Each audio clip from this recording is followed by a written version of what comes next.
রসিক একজন দরিদ্র কৃষক। রসিক তার বউ লাইলিকে নিয়ে জগৎপুর গ্রামে বাস করে। রসিকের জমির পরিমাণ খুবই সামান্য। রসিকের দুই জ্ঞাতি ভাই আলাল ও দুলাল সব সময় রসিকের সাথে শত্রুতা করে রসিকের সব ফসল নষ্ট করে দিতে চায়। রসিক খুবই ভালো মনের মানুষ। কারো অভাব, দুঃখ, কষ্ট দেখলে রসিক তা সহ্য করতে পারে না। জমিতে দিন দিন ফসলের পরিমাণ কমিয়ে যাচ্ছে, কি যে করি। সে কি ভাই, তুমি মাথায় হাত দিয়ে এভাবে বসে আছো কেন? কি আর করব বলো, সারা দিন জমিতে এত কাজ করি, এত মেহনত করি, তারপরও দিন দিন কেমন জমির ফসল কমতেই আছে। সে কি কথা ভাই, আমাদের জমিতে তো ভালোই ফসল হচ্ছে। তোদের জমিতে তো সেচ ব্যবস্থা আছে, কত সহজে সবসময় জমিতে পানি সেচ দিতে পারিস তোরা। তা অবশ্য ঠিক বলেছ, কিন্তু তোমার জন্য আমাদের খুব কষ্ট হয়, তাই না রে দুলাল? হ্যাঁ ভাই, তোমার জন্য আমাদের খুব কষ্ট লাগে। তুমি চাইলে আমরা তোমার এই জমিটা চাষ করে দিতে পারি। আরে না না, এ যে আমার বাপদাদার একমাত্র স্মৃতি, এই জমিটুকু আমি নিজেই চাষ করব। ঠিক আছে করো, কিন্তু পরে আবার বলো না যে আমরা তোমাকে কোনো সাহায্য করতে চাইনি। হাজার হলেও তুমি আমাদের জ্ঞাতি ভাই তো। আরে না না, তোমরা এসব মনে নিও না। দেখো, একদিন এই জমি থেকেই আমি সোনা ফলাবো। ঠিক আছে, তাই ফলাও। আমরা এখন চললাম তাহলে। চল দাদা, চল। হ্যাঁ চল চল, আমাদের কত যে কাজ পড়ে আছে। আলাল আর দুলাল চলে গেল। রসিক হাঁটতে হাঁটতে বাড়ির দিকে রওনা দিল। কই গো গিন্নি, কোথায় গেলে গো? আমি এখানে। ওখানে বসে কি করো? বাড়ির উঠানে এত জায়গা পড়ে থাকে, তাই আমি এখানে কিছু লাউয়ের বীজ বুনে দিলাম। বাহ, বেশ বেশ, এই বুদ্ধি তো আমার মাথায় আসেনি। তা কেন আসবে? তুমি তো আছো শুধু তোমার বাপ দাদার ওই এক টুকরো জমি নিয়ে। বলি, ও জমিতে কোনো ফসল কি ভালো ফলন হবে কখনো? ও কথা বলো না গিন্নি, সামনে শীতের মৌসুম আসতেছে, সহজে জমিতে পানি উঠবে না। দেখি কি ফসল চাষ করা যায়। হ্যাঁ, তুমি তাই ভাবতে থাকো। আমাকে এক গ্লাস পানি দাও দেখি, মাঠে হাঁটতে হাঁটতে কেমন গলাটা শুকিয়ে গেছে।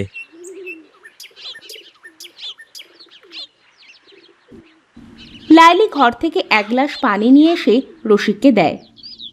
এই নাও। বুঝেছ গিন্নি, আলাল আর দুলাল আমার সাথে মশকরা করে। ওরা মনে করে আমি বোধহয় ওদের চাটুকারিতা কিছুই বুঝি না। ওরাই তো যত নষ্টের মূল। ওদের জন্যই তো আজ আমাদের এই অবস্থা। ও কথা বলো না গিন্নি, যে যেমন কর্ম করবে তাকে তেমন ফল অবশ্যই পেতে হবে। তা তোমার কি রান্না শেষ হয়েছে? ভাত রান্না হয়ে গেছে, তরকারি কেটে রেখেছি, এখন রান্নায় বসতে হবে। তাহলে তুমি রান্নাটা শেষ করো, আমি একটু ওপাড়া থেকে কর্তামশাইয়ের কাছ থেকে কিছু পরামর্শ নিয়ে আসি। ঠিক আছে, তবে তাড়াতাড়ি এসো কিন্তু, আমার তরকারি রান্না করতে বেশি সময় লাগবে না কো। রসিক হাঁটতে হাঁটতে কর্তামশাইয়ের বাড়ির দিকে যেতে থাকে। যেতে যেতে রসিক দেখে কর্তামশাই রাস্তায় দাঁড়িয়ে আলাল ও দুলালের সাথে কি নিয়ে যেন কথা বলতেছে। রসিক দূর থেকে দেখে একটা গাছের আড়ালে লুকিয়ে পড়ে।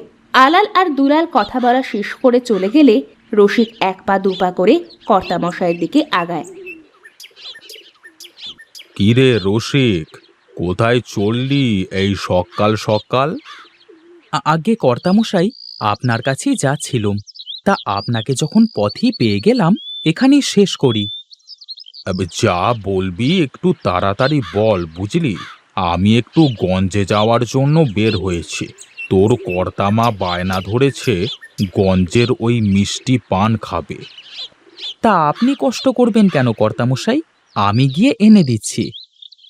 আরে না না, তাহলে যে তোর কর্তামা আমাকে আর আস্ত রাখবে না। কেন কেন কর্তামশাই? এই পাগলটারে কি করে বোঝাই? ওরে, ঘরে কি তোর কথা চলে নাকি তোর গিন্নির কথা চলে? এবার বুঝেছি কর্তামশাই।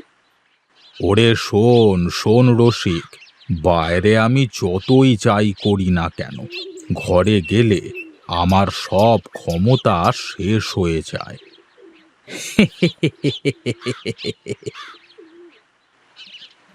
ওরে হাসিস নে, হাসিস নে।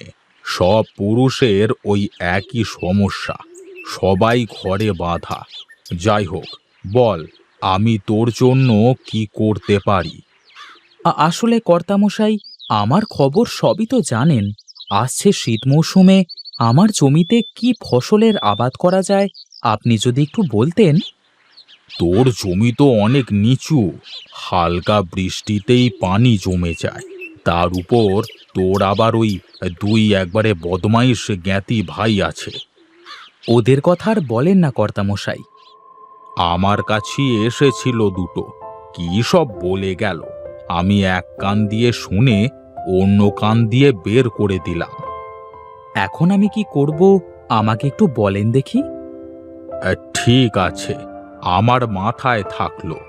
এখন যাই, দেরি হয়ে গেল, গঞ্জে আবার ভিড় জমে যাবে। তুই কাল সকালে একবার আমার সাথে দেখা করিস, কেমন? আগে কর্তামশাই, ঠিক দেখা করব। কর্তামশাই গঞ্জের দিকে রওনা দেয়। রসিক আবার বাড়ির দিকে ফিরতে শুরু করে। রসিক কর্তামশাইকে খুব বিশ্বাস করে। কর্তামশাই খুব ভালো মানুষ, সে কাউকে খারাপ বুদ্ধি দেয় না। সবাই কর্তামশাইয়ের বুদ্ধি নিয়ে গ্রামের সব কাজ করে বলে সবাই ভালোবেসে তাকে কর্তামশাই বলেই ডাকে।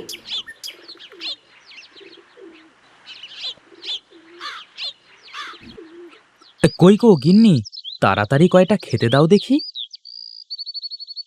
তা কর্তামশাই কি বলল তোমাকে?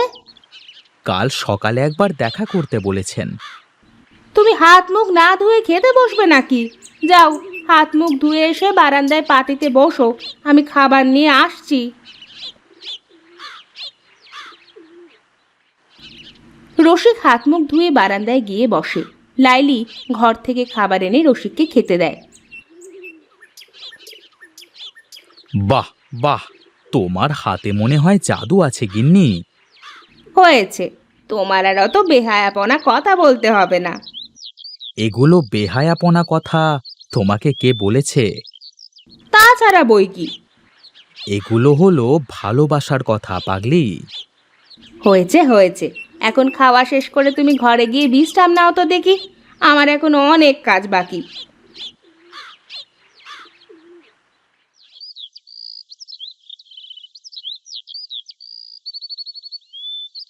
গিন্নি, আমার গামছাখানা দাও দেখি, কর্তামশাইয়ের সাথে দেখা করে আসি। লাইলি ঘর থেকে গামছা নিয়ে এসে রসিককে দেয়। এই নাও, ভালো করে শুনে এসো কি বলে। ঠিক আছে গিন্নি, আমি এই যাব আর এই আসব।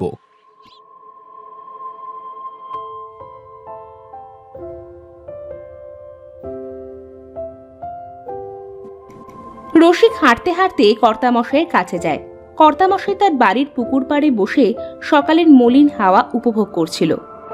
কি রে রসিক, এসেছিস তুই? হ্যাঁ কর্তামশাই, আসলাম মাত্র। শোন শোন, আমি তোর জমির বিষয়ে ভেবে দেখলাম, সামনে তো শীতকাল আসছে, তুই তোর জমিতে পেঁয়াজের চাষ করতে পারিস। তা কেমন করে কি করলে ভালো হয়, আপনি একটু বলে দেন দেখি। এই শোন, আগে জমিটা ভালো করে চাষ দিবি, তারপর বাড়িতে পেঁয়াজের চারা বানাবি। এরপর সেই চারা একটু বড় হলে জমিতে লাগিয়ে দিবি, কেমন? ঠিক আছে কর্তামশাই। রসিক বাড়ি চলে আসে। কি গো, কর্তামশাই কি বলল?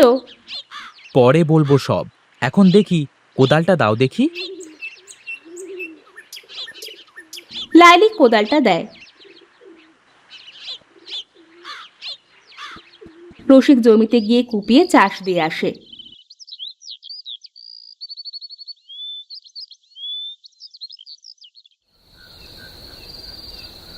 কি গো, কর্তামশাই কি বললো তা তো কিছু বললে না তুমি? কর্তামশাই পেঁয়াজের চাষ করতে বলেছে। এই নাও, এই বীজগুলো ভিজিয়ে রাখো দেখি একটা কাপড়ে করে। লাইলি পেঁয়াজের বীজগুলো কাপড়ে মুড়ে ভিজিয়ে রাখে। কই গো গিন্নি, বীজগুলো দাও দেখি।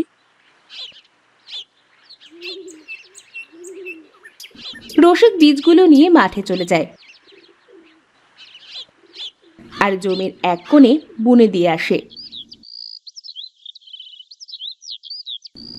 জমিতে পেঁয়াজ হবে তো, নাকি শুধু শুধু এত কষ্ট করা বৃথা হবে?